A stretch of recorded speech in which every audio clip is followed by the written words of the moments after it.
He was the last American soldier to leave Afghanistan.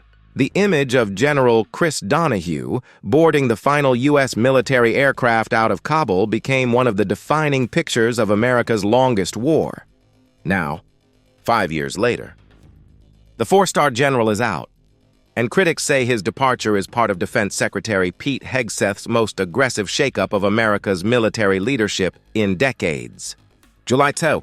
That's when General Chris Donahue will officially relinquish command of U.S. Army Europe and Africa.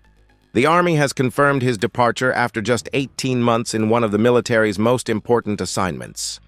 Donahue isn't just any general. He commanded the 82nd Airborne Division during the chaotic Afghanistan withdrawal. And on August 30, 2021, he became the final American service member to leave Kabul. A photograph of Donahue walking toward a C-17 transport aircraft in the darkness became the symbolic end of America's 20-year war. For years, he was viewed as one of the Army's most respected combat leaders. But now, his career has come to an abrupt halt.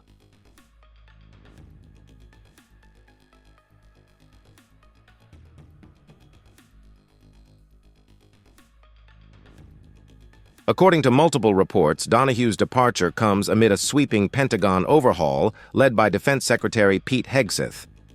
The administration has already removed, retired, or forced out a growing list of senior military leaders.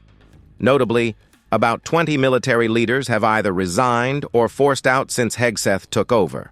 Among them, former Joint Chiefs Chairman General Charles Q. Brown, former Army Chief General Randy George, former Coast Guard Commandant Admiral Linda Fagan, former Air Force Vice Chief General James Slife, NSA and Cyber Command Chief General Timothy Hoff, and several other senior commanders and legal officers.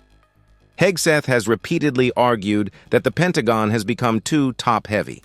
Last year, he ordered major reductions in the number of four-star officers and generals across the military. Supporters call it reform. Critics call it a purge. The Pentagon says the military is being streamlined and reshaped for future conflicts.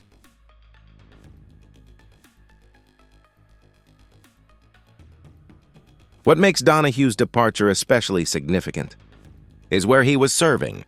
As commander of U.S. Army Europe and Africa, he oversaw American ground forces across 2 continents.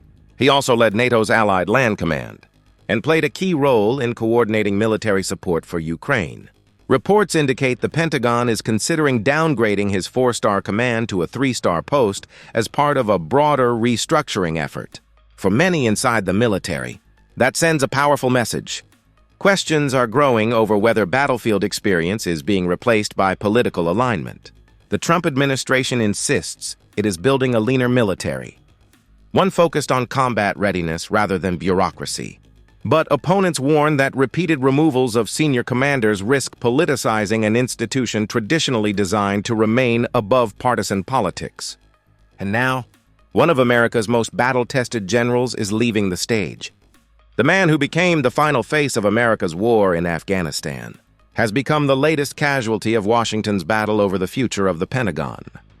Chris Donahue was the last soldier out of Afghanistan. Now, he's one of the highest-profile generals out of the Pentagon, and his departure may be remembered not just as a retirement, but as another milestone in Pete Hegseth's dramatic remaking of America's military leadership. If you like this video, then like, share and subscribe to Mirror Now.